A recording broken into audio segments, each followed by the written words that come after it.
आदिवासी, महादेव, मल्हार, टोकरे, कोळी समाज फार मोठ्या संख्येने महाराष्ट्रातल्या प्रत्येक जिल्ह्यामध्ये आहे।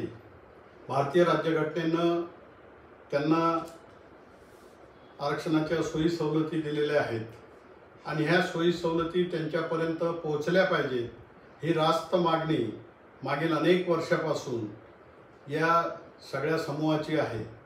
परंतु ज्यांना 50 मध्ये मिळालं, 76 पर्यंत जे अबाधितपणे हे आरक्षणाच्या सोयी सवलती घेत होते, फक्त ते 38 तालुके जे आहेत महाराष्ट्रातले आणि त्यातल्या त्यात पश्चिम महाराष्ट्रातले त्या 38 तालुक्यातल्या महादेव कोळ्यांना ह्या सोयी सवलती आरक्षणाच्या अनुसूचित जमातीच्या मिळत होत्या।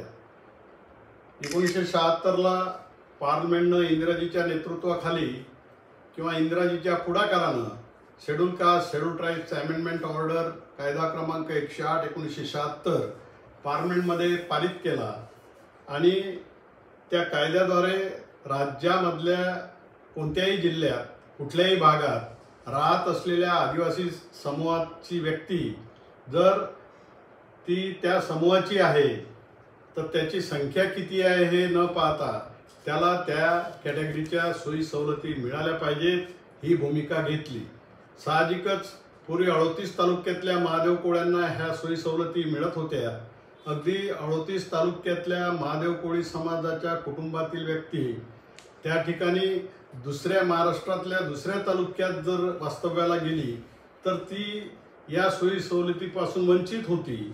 अशा सगळ्या समूहांना महाराष्ट्रापुरता विचार केला तर ह्या 45 जमाती आहेत आणि या 45 जमातींना अशा पद्धतीनं फार मोठ्या अन्यायाला सामोरे जावं लागत होतं। 1950 ते 1976 तब्बल 26 वर्ष हा अन्याय आरक्षणाच्या संदर्भातला या समूहावर सुरू होता। वास्तविक जनगणनेमध्ये आज आपण पाहतो आहोत की सगळेच्या सगळे महादेव कोळी आरक्षणाच्या सोयी सवलतीसाठी पात्र आहेत आणि आज महाराष्ट्राच्या कानाकोपऱ्यातल्या प्रत्येक तालुक्यामध्ये या ठिकाणी आदिवासी कोळ्यांचं वास्तव्य आहे। ते महादेव कोळी असतील, मल्हार कोळी असतील, टोकरे कोळी असतील, ढोर कोळी असतील, डोंगर कोळी असतील, वेगवेगळ्या पोट जातीनं ओळखली जाणारी ही माणसं, परंतु सगळीच्या सगळी आदिवासीच्या सोयी सवलतीसाठी पात्र आहेत हे वास्तव आहे। आणि पार्लमेंटच्या समोर त्यावेळेचे गृहमंत्री के ब्रह्मानंद रेड्डी यांनी हे बिल मांडत असताना या सगळ्या गोष्टीचा स्पष्टपणाने उहापोह केला। रेड्डी साहेबांनी त्यावेळेला पार्लमेंटमध्ये भाषण करत असताना या बिलाच्या संदर्भात वक्तव्य केलं की एखादा विदर्भातल्या दूरवरच्या जिल्ह्यात राहत असेल, तालुक्यात राहत असेल तर त्याला ह्या सोयी सवलती मिळाल्या पाहिजेत आणि सह्याद्रीमध्ये राहत असेल तरी सुद्धा त्या वर्गातल्या लोकांना त्या कॅटेगरीच्या सोयी सवलती मिळाल्या पाहिजेत आणि म्हणून आम्ही हे बिल या ठिकाणी आणतो आहोत। आणि अशा पद्धतीनं राज्यामधल्या एकाच समूहाचे जे अनुसूचित जमातीचे लोक होते त्यांना ह्या सोयी सवलती मिळणं सुलभ झालं। 45 जमातीवर प्रचंड प्रमाणात होत असलेला आरक्षणाच्या संदर्भातला अन्याय लॉजिकली कोणतंही कारण त्याच्या पाठीमागं नाही, त्या सर्वांना ह्या सोयी सवलती मिळाल्या। या ठिकाणी एक गोष्ट आपण लक्षात ठेवली पाहिजे की पूर्ण विदर्भ हा MP आणि बेरारमध्ये अगोदर वास्तव्यास होता, मध्य प्रदेश आणि बेरारमध्ये, आणि दुसरीकडे आपण असं पाहतो आहोत की मराठवाड्याचा जो रिजन आहे तो पूर्णपणे या ठिकाणी निजामाच्या अखत्यारीत होता। त्यामुळे जुना मुंबई प्रांत, त्या मुंबई प्रांतातल्या या ठिकाणच्या व्यवस्थेशी त्यांचा तसा अर्थार्थी संबंध नव्हता। परंतु या ठिकाणी संयुक्त महाराष्ट्राची निर्मिती झाल्यानंतर हे दोन्ही प्रदेश महाराष्ट्रामध्ये जोडले गेले। गुजराती भाषिकांना गुजरात हे वेगळं राज्य दिलं गेलं आणि मराठी भाषिकांचं राज्य म्हणून मुंबईसह या ठिकाणी विदर्भ मराठवाड्यासह महाराष्ट्र 1960 मध्ये महाराष्ट्राची या ठिकाणी निर्मिती झाली। हे वास्तव मी विस्ताराने एवढ्यासाठी सांगतो की हे वास्तव नजरेआड करून कुणालाही पुढे जाता येणार नाही। परंतु आज आरक्षणाच्या संदर्भात जी भूमिका आम्ही पाहतो ती 38 तालुक्यामध्ये या ठिकाणी 76च्या पूर्वी जे सवलती ह्या आरक्षणाच्या घेत होते त्यांना 39व्या तालुक्यातून आलेला महादेव कोळी बोगस वाटतो। या ठिकाणी 38 तालुक्याच्या पलीकडे विदर्भ मराठवाड्यातील महादेव कोळी, मल्हार कोळी ज्याची संख्या लाखोच्या संख्येत आहे आणि ती काही आरक्षण आहे म्हणून ते महादेव कोळी आहेत असं नाही. तर जुने जे ग्रंथ आहेत ब्रिटिशकालीन अँथ्रोपॉलॉजीचे असतील, या ठिकाणी सोशॉलॉजीचे असतील, प्रामुख्यानं ज्याची नाव घेणं अगत्याचं आहे ते राज्य पातळीवरील नव्हे तर जग पातळीवरील, जागतिक पातळीवरील संशोधक, या क्षेत्रामधले मानवशास्त्रज्ञ RV रसेल, ICS ग्रस्त, ब्रिटिश गव्हर्नमेंटमध्ये मानवशास्त्रज्ञ म्हणून त्यांनी काम केलं.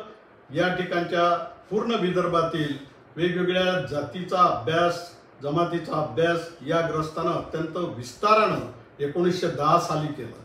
या ठिकाणचा कोळी असेल, महादेव कोळी असेल, भिल्ल असेल, कोकू असेल, आंध असेल, या सगळ्यांचा अभ्यास या ठिकाणी केला आणि caste and tribes of central provinces in India हा विस्तारानं प्रत्येक जमातीवर भाष्य करणारा ग्रंथ 4 खंडामध्ये या ठिकाणी 1916 साली त्याची निर्मिती त्यांनी केली. त्याचं प्रिंटेड अहवाल त्यांनी या ठिकाणी जनतेकरता खुला केला आणि या ग्रंथामध्ये एक नाही, महादेव कोळीच नाही तर जेवढ्या जाती जमाती असतील त्या सगळ्यांचा विस्तारानं आणि शास्त्रोक्त पद्धतीनं त्यांनी अभ्यास केला. आणि त्या ग्रंथामध्ये त्यांनी सांगितलं की बेरार म्हणजे अकोला, अमरावती, बुलढाणा, यवतमाळ या 4 जिल्ह्यात असणारे जे MP मध्ये होते त्यावेळेला, त्याच्यानंतर ते महाराष्ट्रात सामील झाले. तर हे जे आहेत 4 जिल्ह्यामधले कोळी हे मेजॉरिटीनं महादेव कोळी आहे. In Berar the principal group of Koli is that of Mahadev Koli, अशा पद्धतीचं वाक्य त्यांनी त्यामध्ये नमूद केलं. आणि हे काही घरी बसून केलं नाही, हे काही कोणाच्या प्रभावाने केलेलं नाही. वास्तव त्यांना जे दिसलं, या ठिकाणी त्यांना जे वास्तव आढळलं ते वास्तव यांनी संशोधनात्मक ग्रंथामध्ये नमूद केलं. बरं, RV रसेल, ICS ग्रस्त हा याचं जे लिखाण आहे, याचं जे संशोधन आहे वास्तविक जाती जमातीवरचं, ते जगभर मान्य आहे. या ठिकाणच्या संपूर्ण जगामध्ये त्या क्षेत्रामध्ये एक अधिकृत व्यक्ती म्हणून जर कोणाचं नाव घेतलं जाईल तर ते RV रसेलचं घेतल्याशिवाय आपल्याला पुढे जाता येणार नाही. एवढ्या मोठ्या उंचीचा हा ग्रस्त त्यांनी प्रत्यक्ष गावात फिरून, प्रत्यक्ष जुने संदर्भ ग्रंथ पाहून, प्रत्यक्ष पुरावे पाहून, चालीरीती पाहून, त्या भागातला सगळा एकंदरीत जनतेचा अभ्यास करून कुणबी कोण आहेत, महादेव कोळी कोण आहेत, या ठिकाणचे भिल्ल कोण आहेत, या ठिकाणचे कोळकू कोण आहेत, या ठिकाणचे आंध कोण आहेत, या सगळ्या जाती जमातीबद्दल, हलबा कोण आहेत, मन्नेरवार कोण आहेत, ठाकर कोण आहेत, ह्या सगळ्या जमातीचा अभ्यास त्यांनी करून 1916 साली या ठिकाणच्या caste and tribes of central provinces in India, हे सेंट्रल प्रोव्हिन्स म्हणून जे ओळखलं जात होतं, ज्यामध्ये विदर्भाचा संपूर्ण भाग होता, त्यामध्ये विस्ताराने नमूद केलं. आता हे अमान्य करायचं काही कारण नाही, परंतु महाराष्ट्रात हा भाग सामील झाला.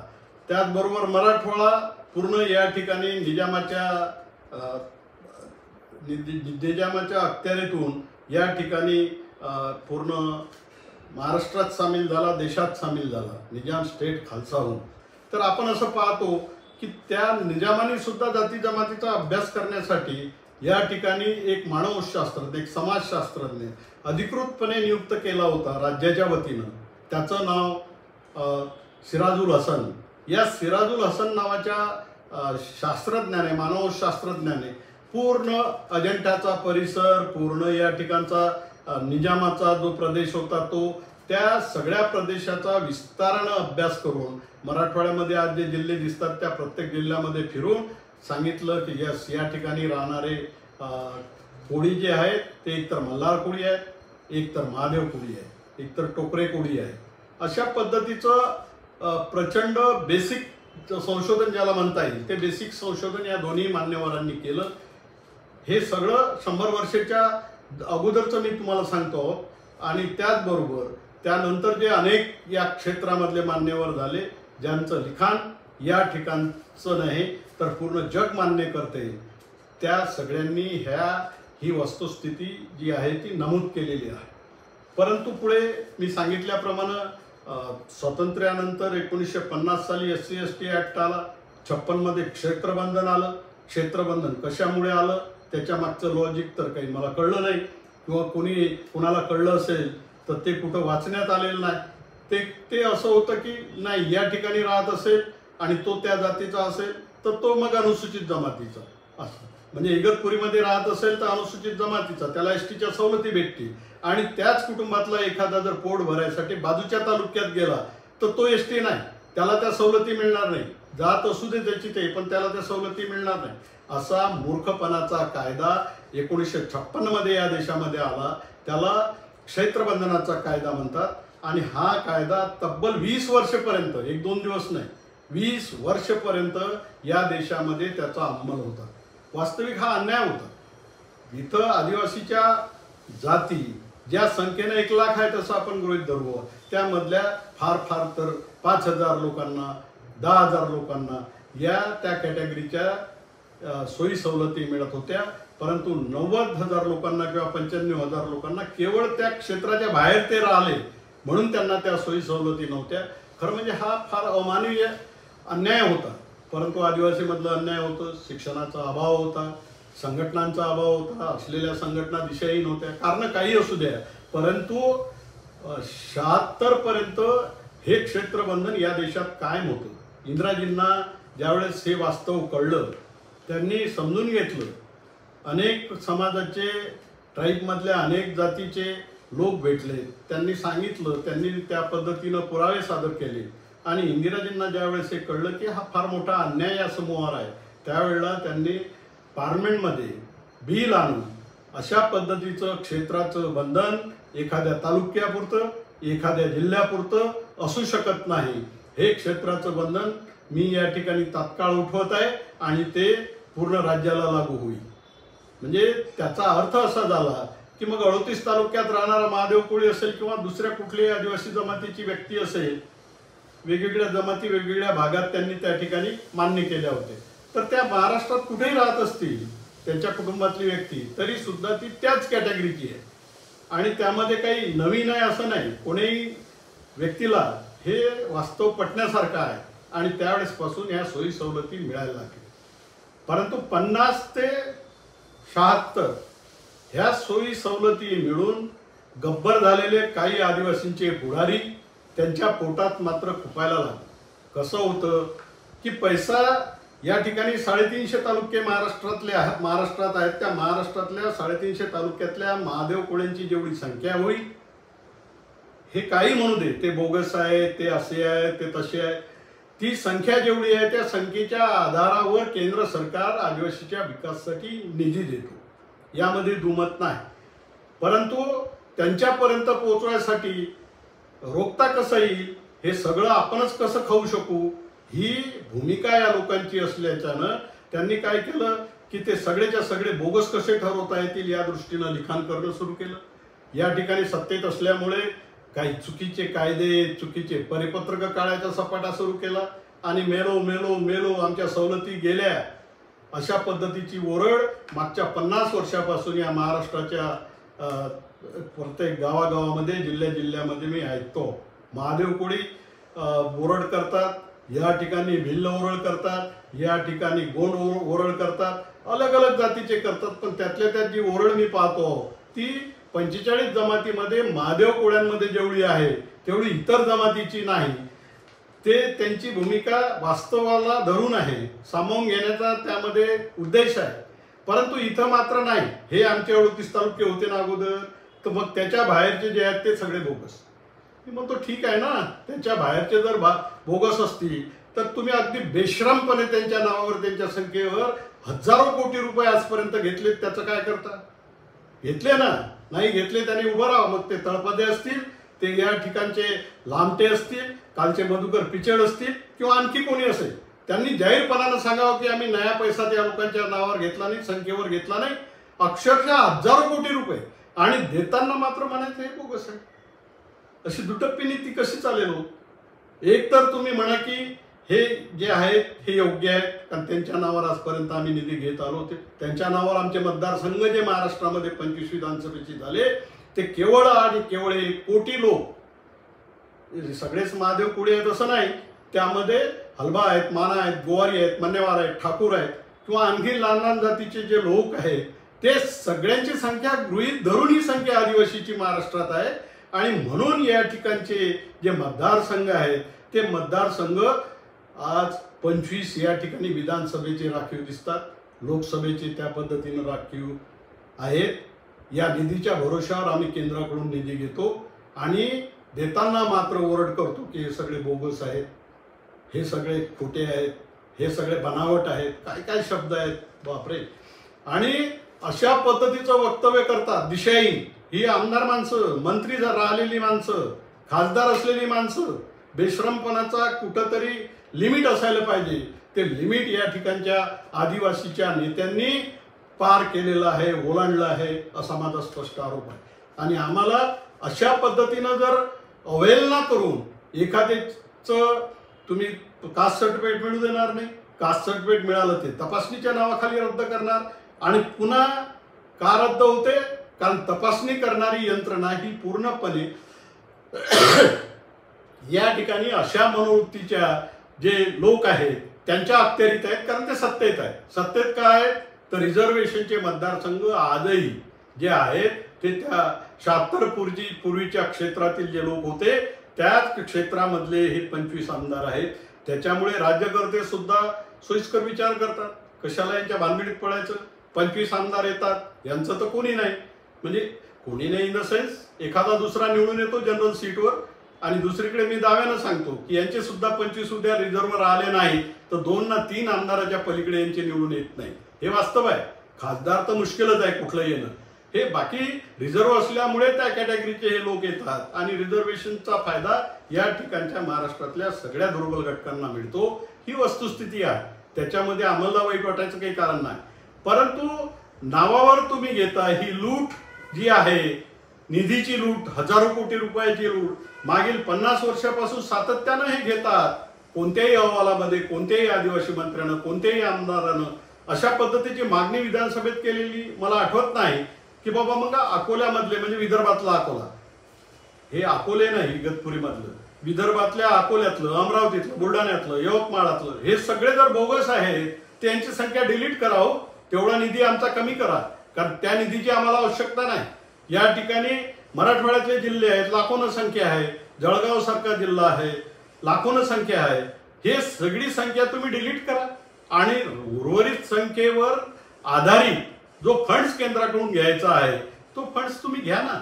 एकीकडे लबाडी आमच्या नावावर करायची, आमचं आरक्षण चोरायचं आणि दुसरीकडे वक्तव्य काय करायचं। आता तर ते लामटे, सन्माननीय लामटे साहेब आमदार आहेत, परंतु तोल सुटला, कारण त्यांना माहित आहे की आपण जे पेरलं आजपर्यंत आपल्या लोकांमध्ये ते तर निखळ खोटं होतं। मग आता तुमचा विकास का झाला नाही, त्यांच्या मुलांना नोकऱ्या का नाही, तर तुमचं हे जे आरक्षण आहे ते विदर्भातले लोक लुटतात। अरे वा रे वा, लॉजिक लुटतात तर त्याच्या मागे बेस काय आहे तुम्ही म्हणता म्हणून। तर ही जी आहे भाषा, ही भाषा काही फार काळ टिकण्यासारखी नाही। आज एक नवीनच वाद महाराष्ट्रात ऐकायला मिळतो। या ठिकाणी खरं म्हणजे व्यक्तिगत पातळीपर्यंत कोणी यापूर्वी गेल्याचं मला आठवत नाही, परंतु लामटे महाराज या ठिकाणचे दुसरे ते पोलीस डिपार्टमेंटमध्ये असलेले सरळ सरळ बैठका घेऊन आपल्या लोकांना सांगतात, अरे हे बोगस कोळी आहेत ना। बोगस कोळी काय, बोगस कोळी एखादी जात बोगस असू शकते, एखाद्या जातीच्या बद्दल बोगस म्हणणारे तुम्ही आहात कोण, तिस्मार खा, तुम्हाला हा अधिकार दिला कोणी। आणि सरळ सरळ घटनेची शपथ घेऊन तुम्ही त्या ठिकाणी लोकप्रतिनिधी म्हणून निवडून आला, त्या ठिकाणी तुम्ही काम करता आहात। जात, धर्म, पंथ, लिंग या सगळ्या कशाच्याही आधारावर व्यक्तिमध्ये मी भेदभाव करणार नाही या महाराष्ट्रामध्ये काम करत असताना अशी शपथ तुम्ही घेतलेली आहे घटनेची, त्याचा भंग तुम्ही सरळ करता। एक वेळ मी हेही समजू शकतो की डॉक्टर भांडे बोगस आदिवासी, पण हे सरसकट बोगस आदिवासी अशा पद्धतीनं लामटे नावाचा तो ग्रस्त पहिल्यांदाच आमदार झालेला आहे आणि परत निवडून यायचं तर मग आपल्या लोकांना काहीतरी खोटं नाटक सांगावं लागेल आणि पहा मी किती तुमच्यासाठी भांडतो, अशा पद्धतीचं खोटं वक्तव्य करून हे व्हिडिओ सगळे व्हायरल करताना आपल्याला दिसतो। वास्तविक CM शिंदे साहेबांनी काही दिवसापूर्वी मीटिंग बोलवली. अनेकदा मीटिंग होत असतात. माझं तर मागच्या 50 वर्षापासून अगदी पहिल्यांदा पवार साहेब 40 वर्षापूर्वी मंत्री झाले त्यावेळेसपासून माझ्या बैठका या प्रश्नाच्या संदर्भात होत असतात आणि राज्यकर्ते ऐकून घेऊन त्यांना कळते सगळं. परंतु आपण कशाला या वादात पडायचं? फुकटचे हे माणसं आहेत, तो निधी त्यांना जो मिळतो. आता बॉम्ब कशाला मारतात? 20,000 कोटी रुपये लोकसंख्या आदिवासीची 10% महाराष्ट्रामध्ये आहे. संख्येच्या प्रमाणात निधी मिळतो, परंतु ओरड अशी आमचे 5,000 कोटी रुपये तुम्ही लॅप्स केले, 5,000 कोटी रुपये दिले नाही. अरे तुम्हाला काय तोंड आहे 5,000 कोटी दिले नाही? तुम्हाला तर तुमच्या दृष्टीनं जे खरे आहे त्याच्या आधारावर जर कॅल्क्युलेशन केले तर तुम्हाला 200 कोटीच्या वर येत नाही. आणि 200 कोटीच्या अगेन्स्ट 20 कोटी मिळत आहेत. राज्यकर्त्यांनाही ही गणित माहीत आहे. तर त्यामधलं तुमचे 5,000 कोटी वेळेवर दुसरीकडे वळवले तर तुम्हाला कोणता व्हायचा आहे? कारण तुम्ही इतरांना तर बोगसच म्हणता. त्याच्यामुळे त्यांच्या नावाचा निधी थोडा कमी झाला, पूर्ण कमी नाही, थोडा कमी झाला. तर लामटे साहेब तुम्हाला तर अधिकारच नाही ना हो हे सगळं बोलायची. तुम्हाला म्हणजे इन द सेन्स तुमच्या वृत्तीची जी माणसं आहेत त्यांना हे गेल्या अनेक वर्षापासून हा नंगानाच महाराष्ट्रामध्ये सुरू आहे. आमच्या परीनं आम्ही केंद्रापर्यंत हा संघर्ष करतो, कोर्टापर्यंत हा संघर्ष करतो. काही ठिकाणी यश मिळते, काही ठिकाणी अपयश मिळते.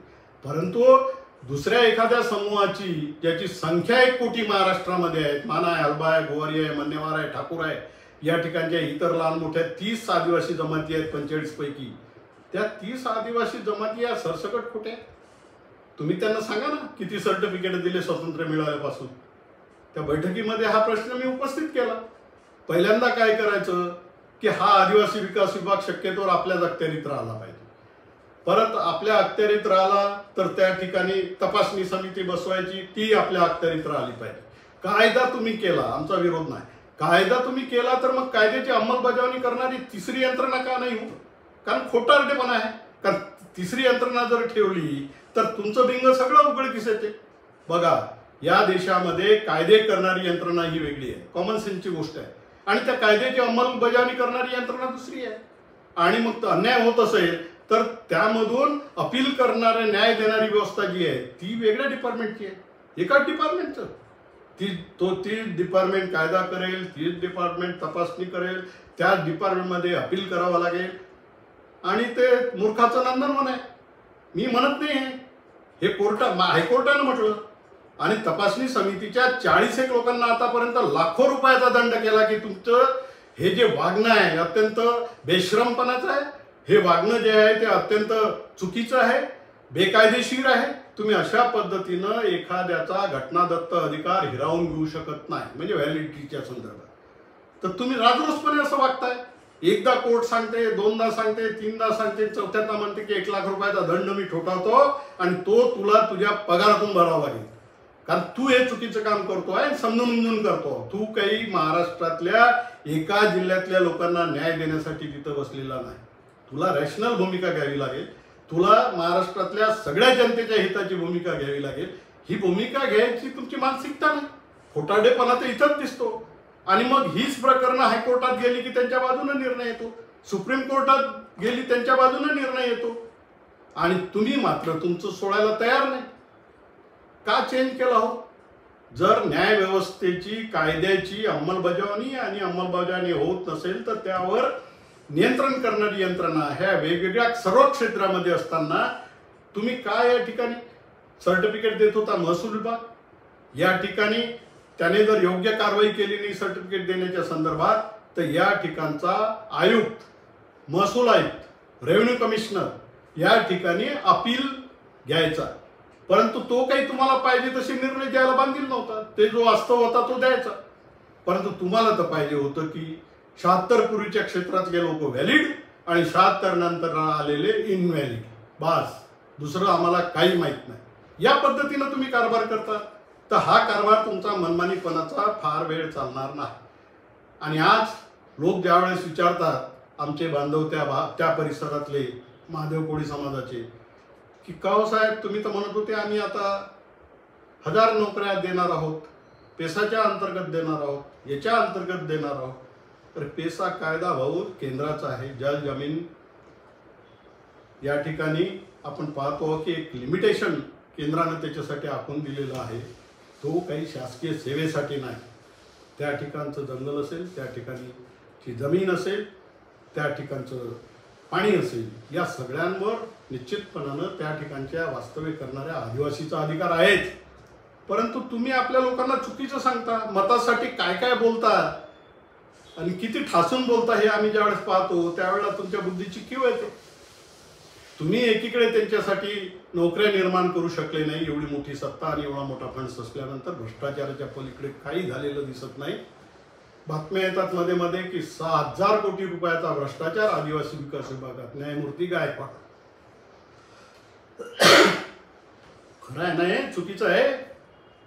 तेव्हा अशा पद्धतीनं जर भ्रष्टाचार होत असेल तर त्याला जबाबदार तर लोकप्रतिनिधी म्हणून तुम्हीच आहो. तुमची जबाबदारी आहे, नैतिक जबाबदारी. ते करायचं नाही. मग आमचे विद्यार्थी विचारतात, आमचे युवक विचारतात की साहेब का हो तुम्हाला निवडून दिलं, मग आम्हाला नोकरी देणार होते, का दिले नाही? तर तुम्ही सांगणार की नाही त्या तुमच्या नोकऱ्या ज्या आहेत ना त्या बनावट लोकांनी, खोट्या लोकांनी लाटले, असं खोट्या लोटांनी. तुम्ही हेही सांगा ना की त्या खोट्या लोकांच्या नावावर आम्ही करोड रुपये या ठिकाणी घेत आलेलो आहोत आणि त्याचा अपार करत आलेलो आहोत. हे का बोलत नाही? त्या खोट्या लोकांच्या मेहरबानीवर, त्यांच्या लोकसंख्येवर आम्ही 25 आमदारकीची पदं या ठिकाणी भोगत आहोत, खासदारकीची पदं भोगत आहोत. त्याचा आम्हाला काहीच सोयरसुतक नाही. अरे वा रे वा, कायद्याची शपथ घेऊन लोकप्रतिनिधी झालेली माणसं अशा पद्धतीनं विकृतपणे वागतात. आणि लामटेनं तर करच केला. लामटे म्हणत होते की त्या बैठकीमध्ये मग असं झालं तसं झालं, मी येऊ बोललो टिऊ बोललो. वास्तविक मी तुम्हाला सांगतो, मुख्यमंत्री शिंदे साहेब या सगळ्या गोष्टीला साक्षीदार आहेत. कोणाला वाटत असेल ना की मी काहीतरी मनाचं फेकतो, एक शब्द सुद्धा लामटे त्या बैठकीमध्ये बोलले नाही. एक शब्द सुद्धा गिरवाळ त्या ठिकाणी बोललेले नाही. या ठिकाणी बोलले ते आमदारांपैकी एक पवार होते, मी बोललो आणि नंतर गोंधळ सुरू झाला. माझं एवढंच म्हणणं होतं की बाबा एवढी संख्या जर आहे 6-6 लाख, तर तिथं जर 10 सर्टिफिकेट मिळत नसतील आणि एक सर्टिफिकेट त्यामधलं व्हॅलिड होत नसेल आणि त्यांच्या नावावर जर तुम्ही केंद्राकडून, राज्याकडून करोड रुपये घेत असाल तर हा तर अन्याय आहे. भारुड साहेब उत्तर द्या. तर भारुड साहेब आपलं काय बोलू काय नाही, काय बोलू, बाप दाखवू नाही तर श्राद्ध कर, बाकी काय बोलतं, असं रोखोक काहीतरी भूमिका घ्या ना तुम्ही. आम्ही कुठं म्हणतो वेळ लागला का आम्हाला तुमच्या सवलती हिसकावून घ्यायला, बनावट व्हायला, काय काय काय काय. अरे बापरे. आणि या सगळ्यांचं केंद्र जे आहे ते अकोले मतदारसंघ आहे. का माहीत, पुऱ्या महाराष्ट्रामध्ये 45 जमाती आहेत. इतरांकडून अशा पद्धतीची भाषा, अशा पद्धतीचं वक्तव्य, अशा पद्धतीचं चुकीच्या पद्धतीनं एखादं वक्तव्य करून ठासून लोकांपुढे मांडण्याची मानसिकता त्या ठिकाणच्या मंत्र्यांमध्ये, त्या ठिकाणच्या आमदारांमध्ये का आहे मला अजूनही कळलं नाही. खरं म्हणजे ही सगळी माणसं जी आहेत ती आमची आहेत. ते महादेव कुळी आमचे आहेत. त्यांनी आम्हाला आमचं म्हणा म्हणून मी हे बोलत नाही. तर 100 वर्षापूर्वीचे, 125 वर्षापूर्वीचे त्यांचे लिखित पत्र माझ्याकडे अजूनही आहे. मग ते शेंडी असेल, त्याच्या आजूबाजूचा परिसर असेल, लामटेला जर वाटत असेल तर त्यांनी 4 लोकांच्या समोर त्या ठिकाणी व्हिडिओ रेकॉर्डिंगद्वारे ते पाहून वाचावं की 100 वर्षापूर्वीचा पेपर आहे की नाही. त्या लोक यांचे जे पूर्वज होते त्यांची काय डोकी फिरली होती का?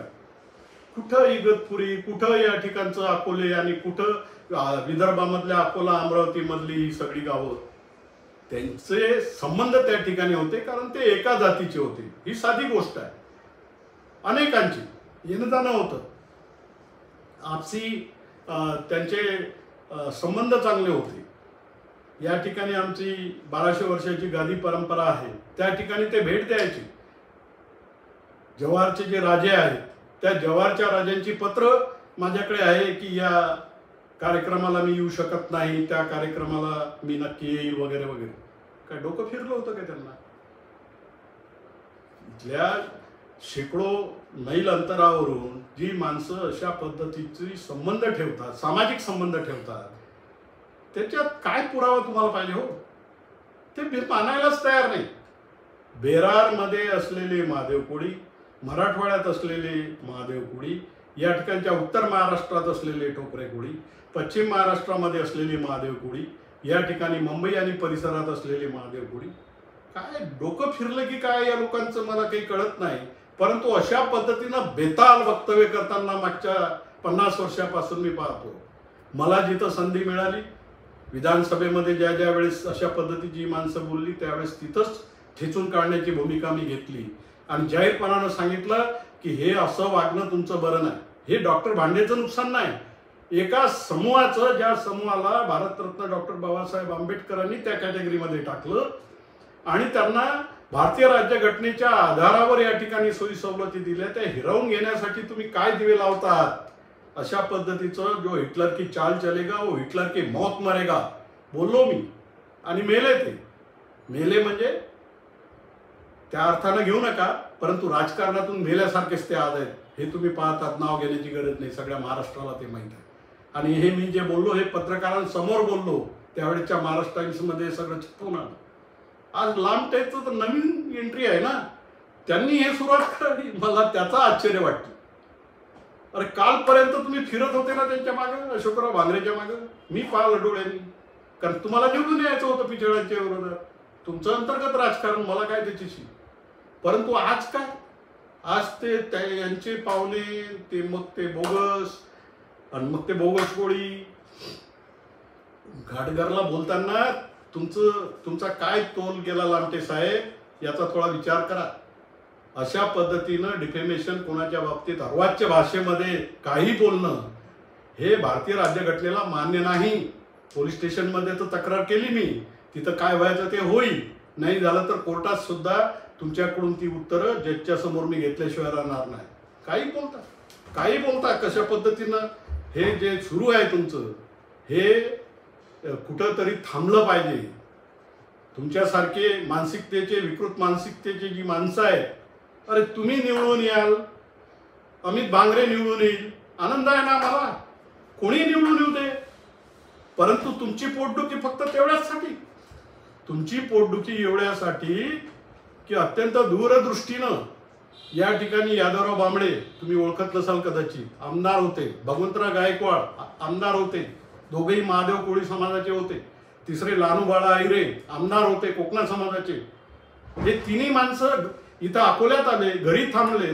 इथून 2 दिवस ते प्रत्येक गावामध्ये त्यांनी भेटी दिल्या आणि तो अभ्यास करून त्यांनी लेखी शिफारस केली महाराष्ट्र गव्हर्नमेंटला की हे सगळे महादेव कोळी आहेत आणि यांचे आमचे रक्तसंबंध फार पूर्वीपासूनचे आहे. यांना भारतीय राज्यघटनेनं दिलेल्या सोयी सवलती मिळत नाहीत, त्या मिळू द्या. त्यांच्यापेक्षा मोठे झाले का तुम्ही? त्यांच्यापेक्षा जास्त कळते तुम्हाला? स्वतः राजाभाऊ भांगरे अनेक वर्ष या ठिकाणी आले, नातेसंबंध तर फार अलीकडची गोष्ट आहे. त्यांनी हे स्वतः पाहिलं. हे सगळे मूर्ख होते. लांबटे तुम्हाला अक्कल आली, काय बोलता, जरा आवर घाला जिभेला, हे शोभत नाही. आमदार आहात तुम्ही, लोकप्रतिनिधी आहात. कुठल्याही जमातीबद्दल अशा फुकटच्या मतासाठी काही वक्तव्य जर करत असाल तर जनता सुज्ञ आहे. जनता हे सगळं समजल्याशिवाय राहत नाही. आज काय तिथं मराठा अधिक महादेव कोळी 2 समूह ज्या ठिकाणी एकत्र येतात, तो लोकप्रतिनिधी निवडून येतो. हे तिथलं समीकरण आहे साधारणतः मला जे दिसते.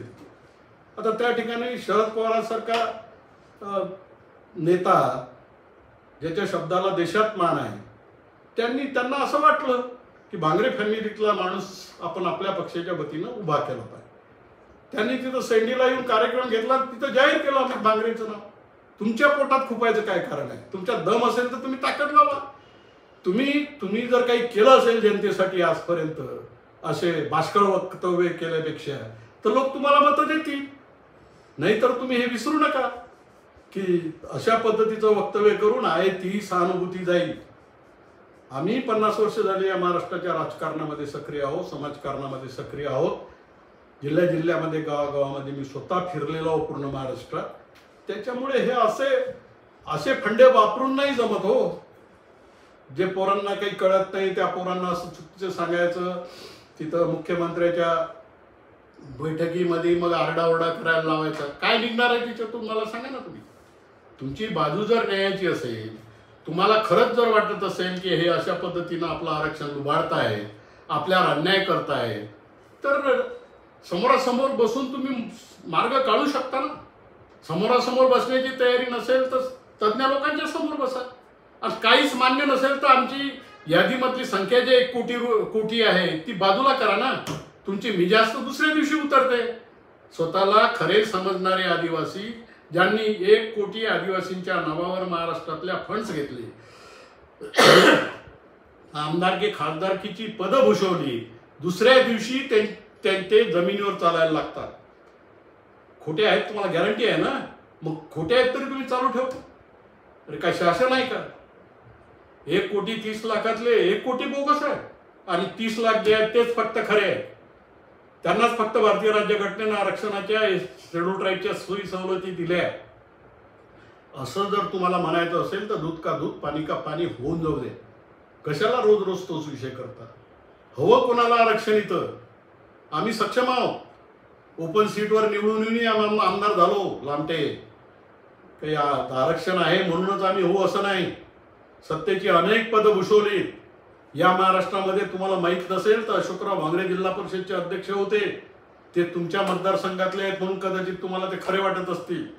पण त्या काळामध्ये 7 जिल्हा परिषदेचे अध्यक्ष महादेव कोळी समाजाचे वेगवेगळ्या जिल्ह्याचे होते. तुम्ही आहात कुठं? थोडे डोळे उघडा, अभ्यास करा. आणि हे दुसऱ्या कुठल्याही आदिवासी जमातीमध्ये दिसत नाही.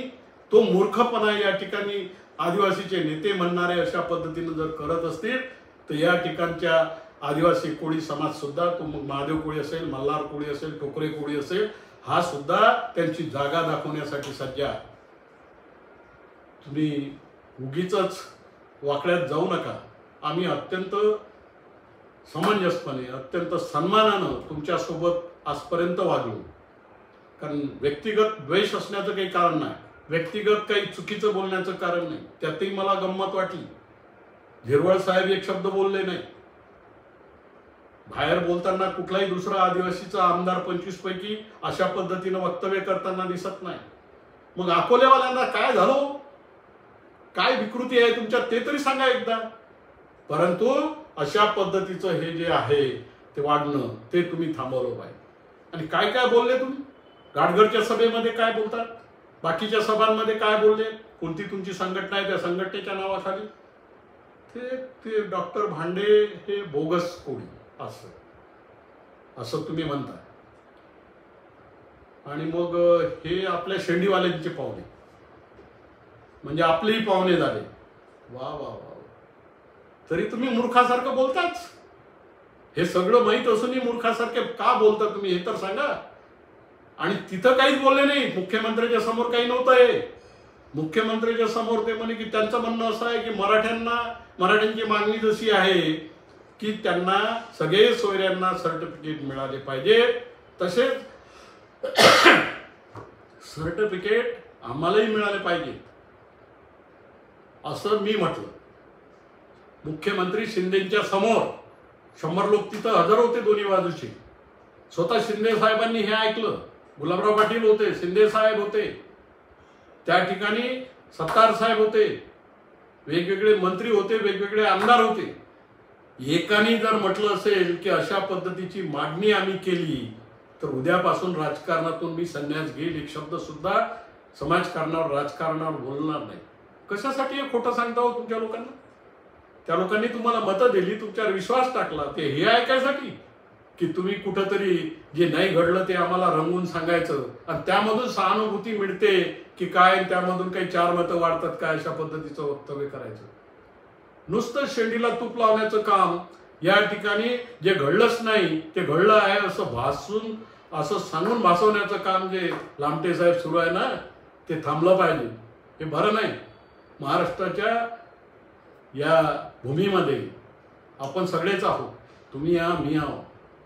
अनेक ठिकाणी राजकीय भूमिका तुमची वेगळी असेल, माझी वेगळी असेल, तुमची मतं वेगळी असतील, माझी वेगळी असतील, पण त्याची एक लाईन आहे. ती चर्चा कशा पद्धतीनं व्हावी आणि त्यामधून काय सोल्युशन काढावं याची एक पद्धती आहे. ती तुम्हाला मान्य नसेल तर तुमच्या म्हटल्यानं थोडंही आदेश चालणार आहे की माझ्या म्हटल्यानं चालणार आहे. जे वास्तव आहे ते तुम्हाला आज उद्या मान्य हे करावंच लागेल. आणि अशा पद्धतीचं खोटं नाटक सांगून काय तर म्हणे ते पिछडच्या बाबतीत तर मी काही बोलत नाही, कारण फार बोललो. सत्तेत असताना तेही कॅबिनेटला होते, मी कॅबिनेटला होतो. त्यामुळे त्यांच्याबद्दल आता वक्तव्य करणं चुकीचं आहे. गारे आता माझी झाले. स्वर्गीय गोविंद गारे जे पहिल्यांदा तिथं पुण्याच्या खुर्चीवर बसले त्यावेळेस मोर्चा घेऊन मी गेलो होतो त्यांच्याकडे. तरुण होते.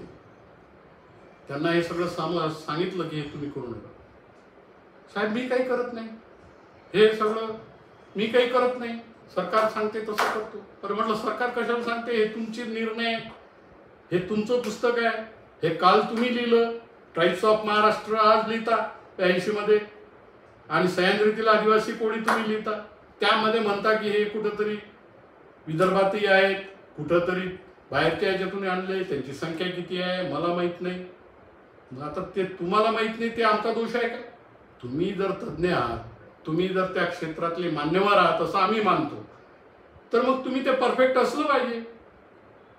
के.एन. सिंग देशभरातल्या पॉप्युलेशनचा त्यांनी अभ्यास केला विस्तारानं. महादेव कोळींच्या बाबतीतही लिहिलं. त्यांनी ते इथपर्यंत सांगितलं की महादेव कोळी या ठिकाणी हिंदुइझम फॉलो करतो, परंतु तो आदिवासी आहे. परंतु हे वास्तव आहे की काही% त्या ठिकाणी बुद्धिझम स्वीकारलेली माणसं सुद्धा आहेत, त्या ठिकाणचं जैनिझम स्वीकारलेली माणसं आहेत, आणि हे असतात सगळ्याच समाजात. नवीन धर्म ज्यावेळेस येतो त्यावेळेला काही आबाळातून माणसं थोडी येतात. इथलेच लोक त्यामध्ये समर्थक म्हणून, प्रचारक म्हणून जातात. तेव्हा थोडं वाचन करत चला, थोडं पाहत चला आजूबाजूनं काय आहे तर, आणि नंतर आपलं तोंड उघडा. देवानं आपल्याला बोलता येईल इतपत अक्कल दिली तर त्याचा काही दुरुपयोग करू नका. हे चांगलं नाही. तुम्ही समजा नका समजू, आम्ही तुम्हाला आमचे समजतो म्हणून एवढं विस्ताराने बोललो, नाहीतर काही बोलण्याचं कारणही नाही. आणि तुम्ही प्रत्येक ठिकाणी माझं नाव घेतलं म्हणून मी बोलतो, दुसरं काही कारण नाही. हे अत्यंत चुकीचं आहे. तर काय म्हणे गोविंद गारे आणि मधुकर पिचडच्या नावापुढे म कोळी आहे. कुणी सांगितलं हो तुम्हाला? फक्त कोळी आहे. त्यांच्या जन्मदाखल्यामध्ये फक्त कोळी आहे. त्यांच्या सगळ्या भावबंधामध्ये फक्त कोळी आहे. त्यांच्या पूर्वजांमध्ये फक्त कोळी आहे. आणि तुमच्याही पूर्वजांमध्ये सगळ्यांच्या कोळीच आहे. कारण कोळीच ट्राईब आहे ना. ते मच्छीमार समाजातल्या काही पोटजाती, सगळ्या नाही, काही पोटजाती यांचा संबंध कोळ्यांशी नाही, महादेव कोळ्यांशी नाही, आदिवासींची नाही, हे खरं आहे. परंतु सगळ्या महाराष्ट्रातले जे कोळी आहेत ते एकतर महादेव असतील, मल्हार असतील, टोकरे असतील, ढोर असतील, डोंगर असतील, याच्या पलीकडे काय. आणि ठासून द्यायचं त्यांच्या पुढे म कोळी असं आहे. मूर्खता. पण पूर्ण विधानं करायची तर किती करायची, तुम्हाला किती दाखवू म कोळी नाही म्हणून. कशासाठी खोटं बोलताय? ज्यावेळेस DYSP दर्जाच्या अधिकाऱ्यांनी तपासणी केली आहे सगळ्यांच्या रेकॉर्डची, त्यांच्या व्हॅलिडिटीला चॅलेंज केलं, त्यावेळेस त्यांनी सांगितलं आम्हाला माहित नाही मग कोणी दिलं तर. आम्ही नाही केलं, आमचं मग कोळी आहे पण आम्ही महादेव कोळी आहोत. हे पुरावे तर आहेत ना. आम्ही कुठं म्हणतो खोटे आहे? आम्ही तर म्हणतो सगळे तुम्ही खरे आहेत ना. एक इतिहास आहे. राघोजी वानरेच्या नावानं आज एक इतिहास जो आहे त्याचा गर्व वाटावा सगळ्या जनतेला महाराष्ट्रातल्या, अशा पद्धतीचा इतिहास आहे. मग त्याला काय पुरावा पाहिजे? परंतु काही वेळेपणा. तुम्हाला तर हेही माहित नाही ना की 1901 साली या ठिकाणचा सेन्सस अधिकारी जो होता बॉम्बे प्रेसिडेन्सीचा, त्याने पत्रक काढलं होतं. आणि पत्रक काढून सगळ्यांना सांगितलं की भिल्ल आणि कोळी ह्या 2 आदिवासी जमाती ज्या आहेत त्या पोट जात सांगताना लाजतात. कारण हीन दर्जा समाजामध्ये किंवा हीन दर्जाची वागणूक समाजामध्ये मिळू नये याकरता ते महादेव कोळी असतील, ढोर कोळी असतील, डोंगर कोळी असतील हे सांगायला कचरतात. त्याच्यामुळे त्यांना विचारू नका, फक्त कोळी अशी नोंद करा. आणि त्या अनुषंगानं मग प्रत्येक जिल्ह्यातल्या संबंधितांनी तसे पत्रक काढले आणि सगळ्या शाळा मास्तरांना सांगितलं की तुम्ही कोळी नोंद करा. म्हणून या कोळी नोंदी झालेली आहे. तर तुम्ही काय त्याचा फायदा घ्या? हे बोगस आहे. बरं बोगस आहेत तर डॉक्टर भांडे बोगस आहे म्हणा ना. कोळी समाज बोगस आहे. काय तुमच्या डोक्याला डोकं काय लावा? समाज कुठं बोगस असतो? कोणताही समाज असू दे, तो कसा बोगस असेल? पण काही बोलायचं, लोकांच्या टाळ्या घ्यायसाठी आपलं वेळेवाकडे काही शब्द वापरायचे आणि लोकांना बरं वाटते म्हणून त्या पद्धतीचं वक्तव्य करायचं, ही महाराष्ट्रातल्या अत्यंत सामंजस्यानं गुण्यागोविंदानं नांदणाऱ्या जनतेमध्ये फूट पाडण्याची जी नीती आहे ना, आणि त्या आधारावर मला काही 4 मतं जास्त पडतील अशा पद्धतीची अपेक्षा ठेवून केलेलं वक्तव्य हे तुम्ही बंद केलं पाहिजे. हे तुम्ही बंद केलं पाहिजे. हे जर तुम्ही बंद करत नसाल तर त्याचा उद्रेक झाल्याशिवाय राहणार नाही, हे तुम्ही लक्षात घ्या. हे होऊ द्यायचं नसेल तर तुम्ही बेभानपणे बोलणं, बेभानपणे वागणं, खोटे वक्तव्य करणं, ज्या मुख्यमंत्र्यांच्या बैठकीमध्ये तुम्ही आणि तुमचे झिरवाळ साहेब यांनी तोंडही उघडलं नाही, बोलले नाही, तिथं मी असे दिवे लावले, त्यांनी तसं म्हटलं, हे सांगण्याचं काही कारणच नाही ना. त्यांनी मागणी म्हणे त्या जरांगेसारखी केली की सगळे सोयऱ्याला नाही द्या. अरे विषय आला कुठं तो? तिथं फक्त मी एवढंच बोललो, काहीतरी 7-1 मिनिटाचं होतं, ते मुख्यमंत्र्यांनी बोलू दिलं म्हणून मुख्यमंत्र्यांना म्हटलं की बाबा ठीक आहे ना, हे इतके आदिवासी या जिल्ह्यामध्ये आहेत, या जिल्ह्यामध्ये असलेल्या आदिवासींना तुम्ही सर्टिफिकेट मिळू देत नाही. सगळ्या महाराष्ट्रातली ही स्थिती आहे. त्यांना 30-30 दिवस आमरण उपोषण करावं लागते आणि आमरण उपोषण केल्यानंतर त्यांना 1000-1500 सर्टिफिकेट मिळतात. का हो म्हटलं तुमचे भारूड साहेब, बरोबर आहे काय? आता हे चुकीचं आहे ना. लोकांनी त्यांच्या न्यायपूर्ण मागण्यांसाठी, घटनादत्त अधिकारासाठी आपल्याच देशात, आपल्याच राज्यात 30-30 दिवस उपोषणाला बसावं तर राज्यकर्त्यांच्या बाबतीत काय सहानुभूती राहील त्यांना? अरे तुम्ही जास्तीचं काही देऊ नका, तुमची दानतच नाही ते द्यायची, पण जे दिलेलं आहे भारतीय राज्यघटनेनं, इंदिराजीच्या पुढाकारानं, ते त्यांच्यापर्यंत पोहोचू द्या ना. तेवढंही केलं तर पुष्कळ आहे. परंतु तेही मिळत नाही. तर ते भारूड म्हणायला लागले की नाही आम्ही सर्टिफिकेट देतोय ते. मग तो डाटा माझ्याकडे होता पूर्ण त्यांच्याच ऑफिसमधून अधिकृतपणे मागवलेला, ते आकडे मी सादर केले. त्या आकड्यामध्ये ते उघडकीस आलं. मुख्यमंत्र्यांना म्हटलं पहिल्यांदा तर हे या ठिकाणच्या सेतू कार्यालयावाल्यांना सक्त निर्देश यांचे आहेत की ते स्वीकारूच नका प्रस्ताव. आता आदिवासीचा मुलगा 2 वेळची खायची भ्रांत, महादेव कोळ्यांची म्हणा किंवा दुसऱ्या, त्याला 10 वेळा जर तुम्ही नुसतं दाखल करून घ्यायसाठी बोलावत असाल तर 11 वेळेस तो येणार नाही. तुमच्याही मतदारसंघात नाहीये, म्हणजे तुमच्या मतदारसंघातले अगदी हेलिकॉप्टरला जाऊन अर्ज दाखल करतात असं माझं म्हणणं नाही. मग त्याचा तो अधिकार नाकारायचा आणि मग 100तले 1-2 पोरं तयार झाले, 10 वेळ बोलाव, 20 वेळ बोलाव, मी स्वीकारायलाच लावतो. तिथल्या एसडीओला भेटले, तिथं आंदोलनाची भाषा केली, त्यांचे स्वीकारले जातात. मग स्वीकारून काय निर्णय येतो? स्वीकारून तो एसडीओ तो 4-5 वेळा त्यांना बोलावतो की हा कागद आण, तो कागद आण. कशाला कागद आण? कशाला कागद आण? अनुसूचित जमातीचे प्रमाणपत्र द्यायसाठी महाराष्ट्र शासनानं 2003 मध्ये परिपत्रक काढलं आणि विस्तारानं सांगितलं की कशा पद्धतीने तुम्ही सर्टिफिकेट द्यायचे. त्याच्या पलीकडे जायचा अधिकार कुठल्याही राज्यातल्या एसडीओला नाही.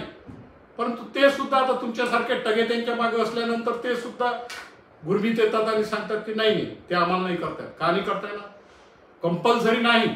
ॲफिडेव्हिट दे, मी माझ्या कोळी समाजाचा आहो, 1, 2, 3, 4, 5, 6 हे डॉक्युमेंट्स असले तर दे, आणि नसलं तर सांग की यापैकी माझ्याकडे कोणतंच डॉक्युमेंट नाही, कारण मी शिकलो नाही, शाळेत गेलो नाही, काही नाही. हे 100 रुपयाच्या स्टॅम्प पेपर मी दिलेलं आहे, पण तरी मी महादेव कोळी आहो. सर्टिफिकेट त्याला द्यावं लागते. त्याच्या घरचे कायदे आहेत का एसडीओचे? हे कायदे जे आहेत हे महाराष्ट्र शासनाने केलेले आहेत आणि त्या कायद्याच्या आधारावर त्याला ते काम करायचं आहे आणि ते काम करायचे पैसे त्याला महाराष्ट्र सरकार देते पगाराच्या रूपानं आणि ते आमच्या टॅक्समधून वसूल होतात, म्हणजे जनतेच्या. तेव्हा असं नाही चालत. लोकशाही पद्धती आहे, मनमानी या राज्यात चालत नाही, पण ती सुरू आहे, अनेक ठिकाणी सुरू आहे. त्याचं उदाहरण मी मुख्यमंत्र्यांनी सांगितलं, तेवढीच चर्चा आहे. आणि त्याच्यानंतर ते पोरं दोन्हीकडचे, तू बोगस कसं म्हणतो, मी कसं बोगस म्हणतो, तू बाहेर आरडाओरडा. आता त्याच्यात आम्ही काय बोला? तुम्ही तर बोललेच नाही हो काही. त्याच्यामुळे मी यू दिवे लावले, त्यू दिवे लावले अशा पद्धतीचं सांगणं हे अत्यंत चुकीचं आहे. तेव्हा काय काय तुम्ही बोलले, घरात एक बाई दुसरी बाई, शोभत नाही ना हो तुमचे शब्द, तुमच्या तोंडात हे शब्द. आता आम्ही काय उत्तर देऊ त्याचं? तुमच्या मतदारसंघात येऊन देणार नाही असं नाही, ते काही नवीन नाही आमच्यासाठी.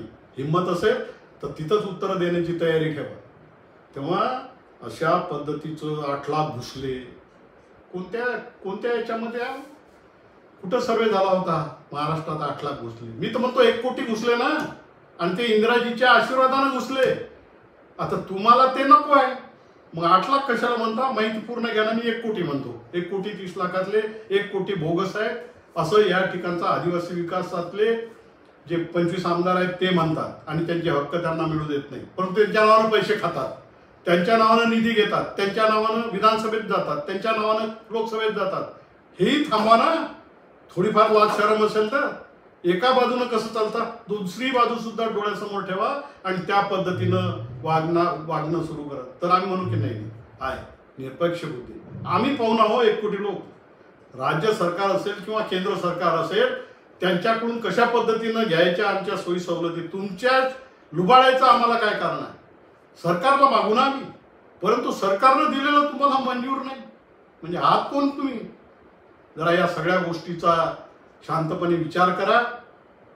तुम्हाला काही बोलून तुमचा अवमान करण्याची माझी अजिबात इच्छा नाही, परंतु तुम्ही झाले, तुमचे ते दुसरे पोलीस डिपार्टमेंटमधले अधिकारी झाले, काय बेताल बोलता हो. तुमच्यासारख्या मान्यवरांचं बोलण्यावरचा समाजावर परिणाम होतो. आणि कशासाठी? तो आम्ही निवडून येऊ नये, महादेव कोळी समाजाने त्याला मतं देऊ नये म्हणून.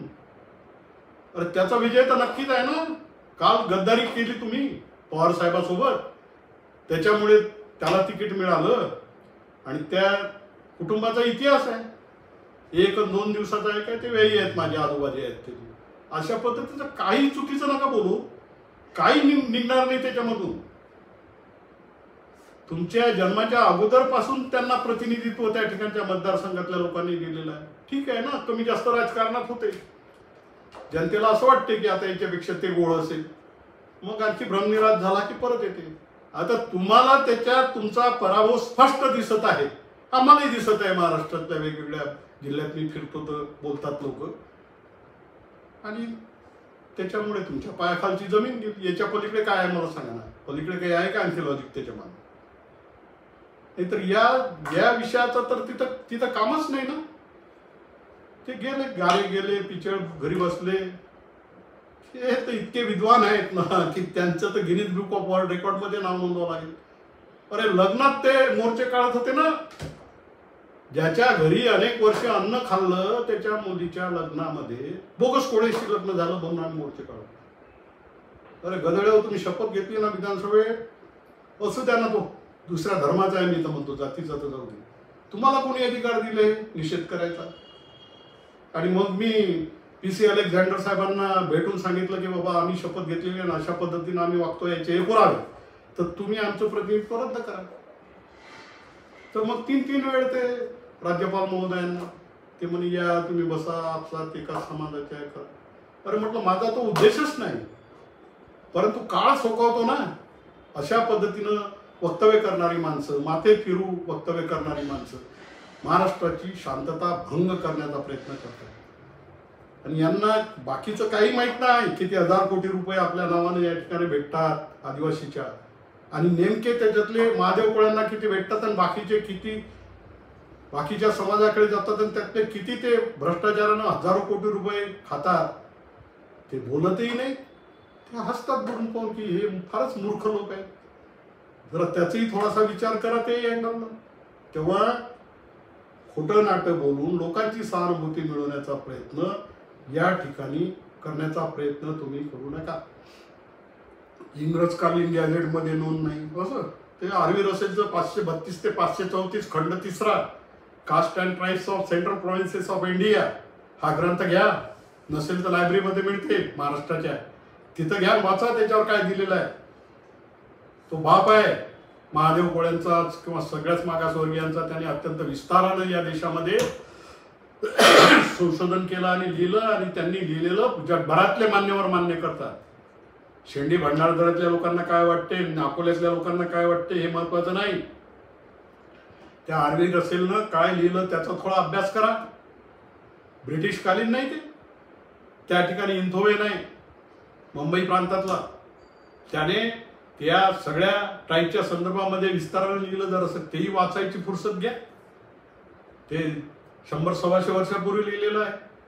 त्याच्यापूर्वी कॅप्टन मॅकिंटोश त्यांनी सन्माननीय राघोजी भांगरे, ज्याचा अभिमान सगळ्या महाराष्ट्रातले कोळी बाळगतात, त्यांच्या चळवळीचा बंदोबस्त करण्यासाठी नेमलेला इंग्रज अधिकारी स्वतः एन्थ्रोपॉलॉजिस्ट होता, स्वतः मानवशास्त्रज्ञ होता, समाजशास्त्रज्ञ होता, त्याने त्या बंदोबस्तासाठी अनेक वर्ष गमावली.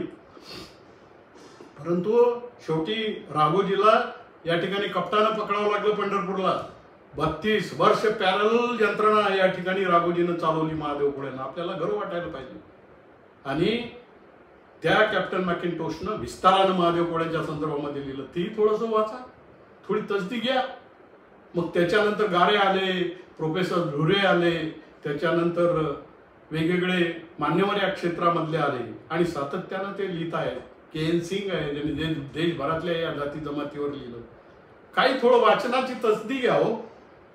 तोंड आहे म्हणून उघडायचं आणि काही वक्तव्य करायचे आणि समोर बसलेल्या लोकांच्या टाळ्या घ्यायच्या, हे या ठिकाणच्या लोकशाहीमध्ये फार दिवस चालणारी गोष्ट नाही. पोरं तर फारच शार्प आहेत आता, पुढची पिढी. तुम्हाला असं वाटत असेल की आपण बोललो होतो ते बिलकुल नारे देतात आणि हे करतात, पण ही नारे देणारी लोक उद्या चपला जोडे सुद्धा फेकून मारायला कमी करत नाहीत. कारण चिडलेले आहेत, नोकऱ्या नाही. एकीकडे सांगता हजारो कोटी रुपये आपल्या नावाने येतात, मग जातात कुठं? नोकऱ्या इतक्या निघाल्या, तितक्या निघाल्या, मग तुमच्याकडे सोयीचं होतं. अरे त्या लुटल्या ना बा, कोणी मारवाड्यांनी लुटल्या, शिंद्यांनी लुटल्या, या ठिकाणच्या मराठ्यांनी लुटल्या, या ठिकाणच्या कुंब्यांनी लुटल्या, या ठिकाणच्या देशमुखांनी लुटल्या. अरे जे तुमचे आहेत त्यांना त्यांच्या हक्काचं तर तुम्ही दिलं पाहिजे ना. त्यांना काउंट करूनच हे सगळं घडलेलं आहे, नाही तर तेही तुम्हाला मान्य नाही. तेव्हा परत परत अशा पद्धतीचे वक्तव्य करू नये असं मला वाटते. विनंती नाही, तुम्हाला वाटलं तर तुम्ही परत करा, काही हरकत नाही. आम्ही सक्षम आहोत, पुऱ्या राज्यात फिरून उत्तर द्यायला आम्ही सक्षम आहोत. तुम्हाला माहित नसेल तर पिचड साहेबांना विचारा, बाकीचं राहिलेलं. पण हे थांबवा, कारण हे खोटं आहे म्हणून टिकत नाही. संपूर्णपणे खोटारडेपणा या सगळ्या बाबीमध्ये आहे.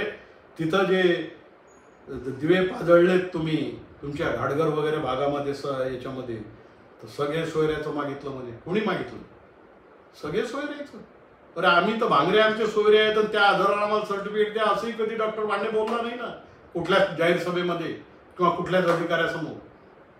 तुम्ही काय बोलता होय? काही बोलायचं कशासाठी? अमित भांगरे बदनाम व्हावा आणि अमित भांगरेला लोकांनी मतदान करू नये, मी निवडून यावं, याच्या पलीकडे आहे का काही उद्देश?